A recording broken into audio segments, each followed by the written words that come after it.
Hello friends, कैसे हैं आप सब? बढ़िया। आप हमेशा ऐसे ही हंसते रहें, मस्त रहें, स्वस्थ रहें और एकदम मुस्कुराते रहें। दोस्तों, आज मैं आपसे एक बहुत ही इम्पोर्टेंट बात कहने वाला हूँ और उस बात के पीछे एक बहुत ही गहरा राज छिपा हुआ है। अ, दोस्तों, ये बताइए कि मान लीजिए आपका कोई बेस्ट फ्रेंड है और उसका बर्थडे है और उसने आपको इनवाइट किया है, तो आप क्या करेंगे? आपने क्या किया, एक बढ़िया सा गिफ्ट पैक लिया और उसे मस्त पैक करके आप उसको देने चले गए उसके घर। फिर बर्थडे के दौरान, केक वेक कटने के दौरान आपने उसको वो जो गिफ्ट पैक आपने उसके लिए जो लिया है वो उसे जब भेंट किया, तो गिफ्ट पाकर वो खुश तो बहुत हुआ आपका दोस्त। फिर आप उसे रिक्वेस्ट करते हैं कि ये गिफ्ट पैक अभी यहीं पे खोलो ना, हमारे सामने खोलो, देखो तो सही इसमें क्या है। आप उससे कहते हैं कि वहीं वहीं उसे खोला जाए।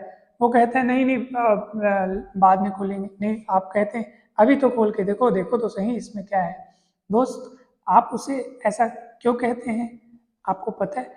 क्योंकि गिफ्ट के पैक को खोलते समय उसकी आंखों में जो चमक है, उसकी आंखें जो आश्चर्य से भरी पड़ी हैं, रोमांच जो भरा पड़ा है, क्योंकि गिफ्ट पैक खोलने के बाद उसमें से क्या निकलने वाला है, इस बात का कौतूहल उसके मन में बसा हुआ है। वो आप देखना चाहते हैं, इसलिए उसको बोलते हैं कि इस गिफ्ट पैक को अभी खोलो। नहीं तो आप क्यों बोलते हैं? गिफ्ट की एक एक पैक की एक एक परत हटाते हटाते उसकी आंखों में जो रोमांच दिखाई देता है, जो आश्चर्य दिखाई देता है, वो आपको देखना अच्छा लगता है। उसे आप देख के आप भी खुश होते हैं, उसके आश्चर्य को देख के हम भी आनंदित होते हैं। क्या हो यदि गिफ्ट को खोलते समय उसका चेहरा काफ़ी उदास हो, बोरियत से भरा हो, तो आपको अच्छा लगेगा कि अरे यार मैं इसको, लगेगा क्या अच्छा आपको? बिल्कुल नहीं लगेगा। आप सोचेंगे कि मैं इसको गिफ्ट दिया हूँ, ये तो कैसे कैसा फेस बनाकर इस गिफ्ट को खोल रहा है यार, ये खुश नहीं है क्या ये? तो आपको भी अच्छा नहीं लगेगा कि मैंने इसको गिफ्ट दिया और इसने अपना फेस कैसा बना लिया, कैसे फेस से, कैसे माइंड सेट से, कैसे मूड से ये इस गिफ्ट को खोल रहा है। आपको अच्छा लगेगा क्या? नहीं लगेगा। ठीक वैसे ही दोस्तों, मेरी इस बात के पीछे जो राज छिपा था वो ये है कि हमारा प्रत्येक दिन, प्रत्येक सुबह हमारी ईश्वर द्वारा दिया गया हमको एक अमूल्य गिफ्ट है। वो गिफ्ट तो संसारिक था, लेकिन ये गिफ्ट तो भगवान द्वारा हमको दिया हुआ है। जीवन में हमको हर आने वाला नया दिन, हर आने वाली नई सुबह ईश्वर द्वारा मिला हुआ हमको एक ऐसा गिफ्ट है जिसे हमें पूर्ण उल्लास के साथ, पूर्ण उत्साह के साथ, पूरे आश्चर्य और कौतूहल के साथ स्वागत करना चाहिए। प्रत्येक पल को बहुत ही खुशी के साथ जीना चाहिए, चाहे वो फिर कैसा भी हो। आपको गिफ्ट मिलता है, आपने खोला, आप उसको हर हाल में पसंद करते हैं, क्योंकि वो दोस्त द्वारा दी गई भाव से, प्रेम से एक अमूल्य भेंट होती है, तो वो आपको पसंद आती है कि नहीं आती? आती है ना।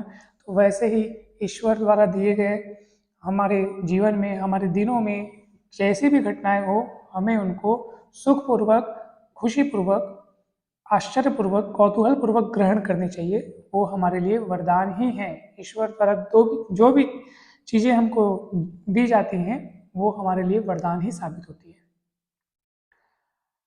अगर हम एक कहानी के द्वारा इस पर थोड़ा और प्रकाश डालें, इसको थोड़ा गहराई से समझने की कोशिश करें, तो मैं समझता हूँ कि ये आपके लिए और बेहतर होगा। मैं एक छोटी सी कहानी सुनाता हूँ आपको। एक किसी गांव में एक लड़का था और उसका नाम था राजू। वो अपने जीवन से काफ़ी परेशान रहता था, क्योंकि वो उसके जीवन में उसके मनचाहा कुछ भी नहीं होता था, जैसा वो चाहता था वैसा होता नहीं था। तो काफ़ी दुखों से भरा पड़ा था उसका जीवन। एक दिन वो परेशान होकर एक दिन वो परेशान होकर के कहीं कूदने जाता है, अपना जीवन समाप्त करने जाता है। उसी समय एक आकाशवाणी होती है, अर्थात ये समझ लीजिए कि भगवान वहाँ पे प्रकट होते हैं और उसको रोकते हैं, रुक जाओ।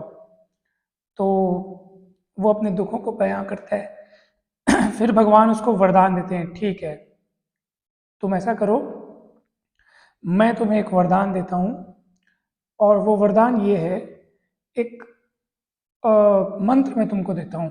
जब भी तुम्हें किसी भी चीज़ की ज़रूरत पड़ेगी या तुम्हारी परिस्थितियाँ तुम्हारे प्रतिकूल होंगी, जब भी तुम अपने वातावरण से खुश नहीं होगे, कुछ दूसरी चीज़ें चाहोगे, कुछ दूसरा परिवेश चाहोगे, तो उस मंत्र का उच्चारण करना और तुम्हारी मनचाही चीज़ें, मनचाहा परिवेश तुम्हारे सामने प्रकट हो जाएगा। वो लड़का बहुत खुश हो गया, अरे अगर ये मिल रहा है तो फिर बात ही क्या है। फिर खुश होकर के घर चला जाता है। होता क्या है कि कुछ समय के लिए वो वरदान को भुला बैठता है और अपने सामान्य जीवन में जीने लगता है। फिर अब जब उसको कुछ चीज़ों की ज़रूरत पड़ती है, तो जब उसके जीवन में वापस दुख आते हैं, तो अचानक उसको फिर वरदान याद आता है, अरे मुझे तो ये वरदान मिला हुआ है। फिर उसका यूज़ करना चालू करता है वो। जैसे उसे किसी चीज़ की ज़रूरत पड़ी, मंत्र पढ़ा, वो चीज़ हाजिर हो गई।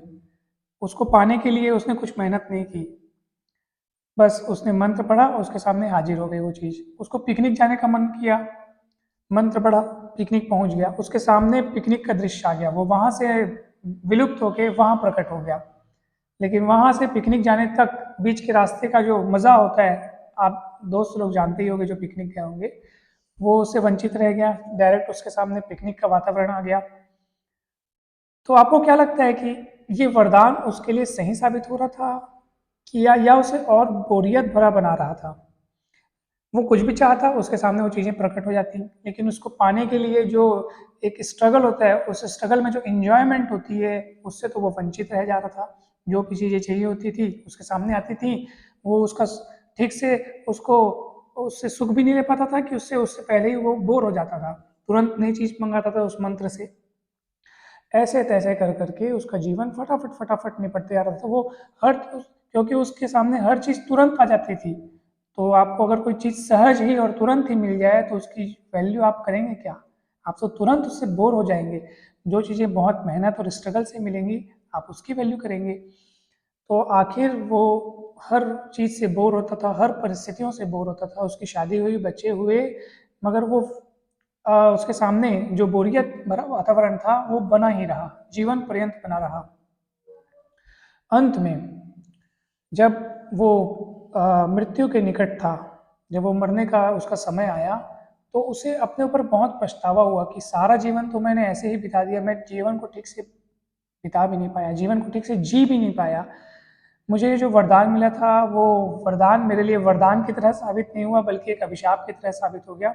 शायद ईश्वर मुझे ये सीख देना चाहते थे, ये शिक्षा देना चाहते थे।